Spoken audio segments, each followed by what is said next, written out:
Bolalar barchangizga assalomu alaykum. Bugungi videoroligimizga xush kelibsizlar. Hammangizni ko'rib turganimizdan juda ham xursandmiz.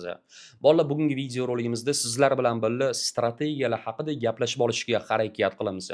O'tgan videoroliklarimizda sizlarga Binarium platformasini obzorni qilib bergandik. Undan so'ng ro'yxatdan o'tish ko'rsatib o'tgandik.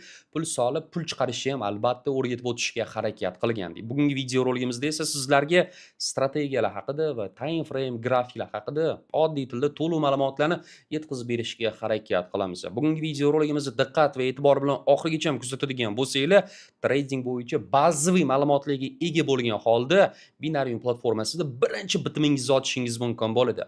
Biz bo'lmasam boshladik. Siz esa albatta davom ettirishdan avval kanalimizga obuna bo'lib, bu videoroligimizga like bosishni ham unutmanglar. Qani bo'lmasam ketdi.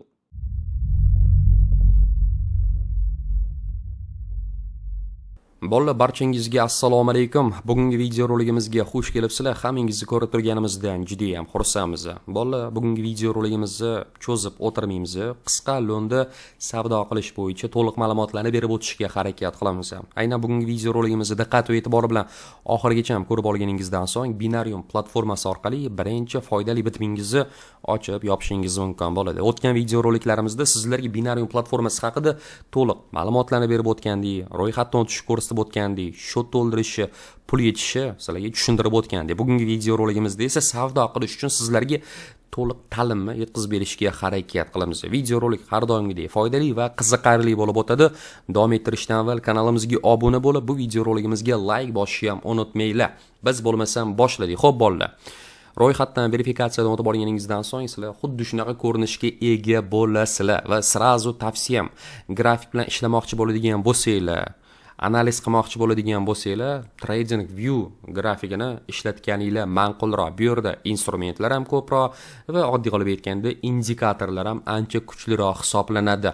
Noldan boshlaymiz. Birinchi o'rinda mana bu tugmachaga bosgan holda sizlar o'zingizga ma'qul bo'lgan aktivni tanlashingiz kerak bo'ladi va o'sha aktiv grafikini analiz qilib bitimlarni ochib yopishingiz mumkin bo'ladi. Xo'p, bu yerda qanaqa foizlar OTBga ko'rsatilgan deydigan bo'lsanglar, mana bu yerda mana ko'rishingiz mumkin 88% ko'rsatilgan, to'g'rimi? Agar men hozir o'sha aktivni tanlab, o'sha aktivda $100 tepaga qarab bitim ochadigan bo'lsam, narx rostdan ham tepaga qarab ko'tariladigan bo'lsa, $100 bilan bitim ochgan bo'lsam $88 foyda olishim mumkin bo'ladi, chunki bu yerda 88% ko'rsatilgan.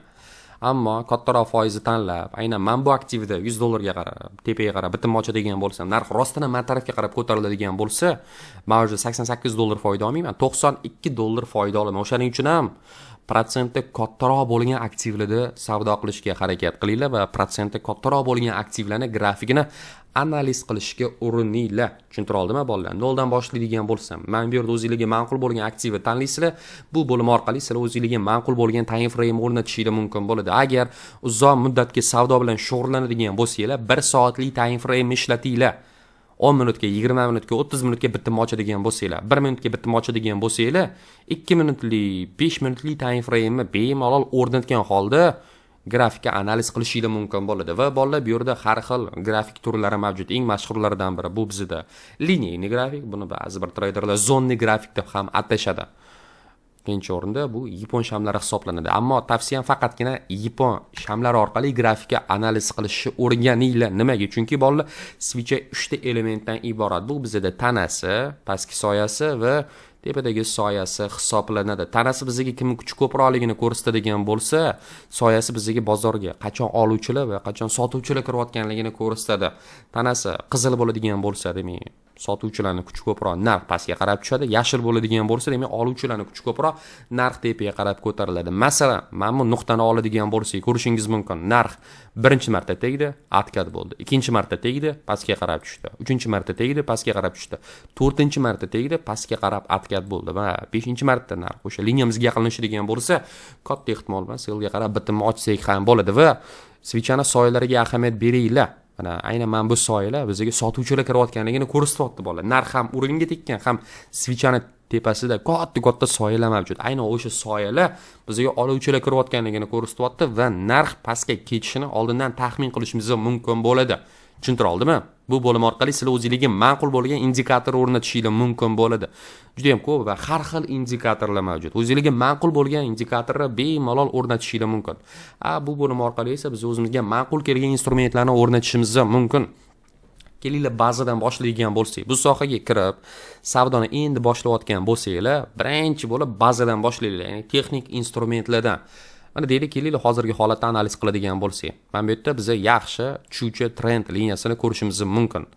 Narxi bir necha marta aynan o'sha liniyamizga tegib, atkat bo'lgan. Hozir ham xuddi shu narsani kuzatyapmiz desak ham bo'ladi. Ammo bolalar, bu yerda biz shunga o'xshash liniyani tortsak ham bo'ladi. Mana ko'rishingiz mumkin. Bu yerda tushuvchi koridorni kuzatyapmiz. Narx, ya'ni bizga kerakli liniyalarga tekanidan so'ng bayga, ya'ni tepaga qarab ko'tarilyapti. Tushuntira oldimmi? Hop, kelinglar endi birinchi bitimimizni ochadigan bo'lsak. Birinchi bitimi biz $20 ochamiz. Birinchi bitimimiz minus bilan yopiladigan bo'lsa, hech qisi yo'q, chunki biz martingale sistemasi bo'yicha savdo qilishga harakat qilamiz. Ya'ni $20 minus bo'ladigan bo'lsa, biz $40 ga bitim ochamiz. $40 minus bo'ladigan bo'lsa, biz oddiy qilib aytganda $80 ga bitimimizni ochamiz. Va 3 ta bitimdan bitta dona bitimimiz plusga kiradigan bo'lsa ham, biz uje foydada bo'lamiz. Tushuntira oldimmi bolalar? Xo'p, birinchi bitimimiz minus bilan yopildi, hech qisi yo'q. Martingale sistemasi bo'yicha biz keyingi bitimimizni oddiy qilib aytganda bayga qarab ochib qo'ysak ham bo'ladi. Tak, bitimimiz adashmasam bizda ochilmadi hali. Bo'ldi, gap bo'lishi mumkin emas. Ikkinchi bitimimizni ham ochib oldik. Ana endi mana bu narx tepaga qarab atkat bo'ladigan bo'lsa, biz oddiy qilib aytganda foydada bo'lamiz. Tushuntira oldimmi bolalar? Qo'shimcha savollar bo'ladigan bo'lsa, albatta komment orqali bizga bemalol murojaat qilishligingiz mumkin bo'ladi. Barcha savollaringizga to'liq tarzda javob berib o'tishga harakat qilamiz. O'zi qaranglar, boshida $20 ga bitim ochdik-ku. O'sha $20 bitimimiz minusga kirganidan so'ng biz o'sha $40 emas, sal kattaroq summaga bitim ochishimiz kerak edi. No, tushuntirayotgan narsam sizlarga tushunarli bo'ldi degan umiddaman bolalar. Xo'p, davom ettiramiz. Sizlar faqat texnik instrumentlarni ishlatishingiz mumkin. Sizlar oddiy qilib aytganda bolalar hali indikatorlarni ham bemalol ishlatishingiz mumkin bo'ladi. Har xil indikatorlar mavjud. Men bu tugmachaga bosgan holda biz o'zimizga ma'qul bo'lgan indikatorni tanlab o'rnatishimiz mumkin bo'ladi. Meni tavsiyam, agar texnik instrumentlar orqali grafika analiz qiladigan bo'lsanglar, sizlar oddiy qilib aytganda Policy Bollinger indikatorini ishlatganinglar ma'qul hisoblanadi. Gap bo'lishi mumkin emas bolalar. Ikkinchi bitimimiz plus bilan yopildi. Natijada biz $18 plusdamiz. Bu texnik instrumentni ishlatgan holda. Xo'p, indikatorlarga keladigan bo'lsak, bizda aytib o'tganimdek, Policy Bollinger indikatori mavjud. Aynan o'sha indikatorni ishlatgan holda biz kattaroq foyda va stabilroq foydaga erishishimiz mumkin bo'ladi. Bu indikator qanday ishlaydi deydigan bo'lsanglar, qaranglar.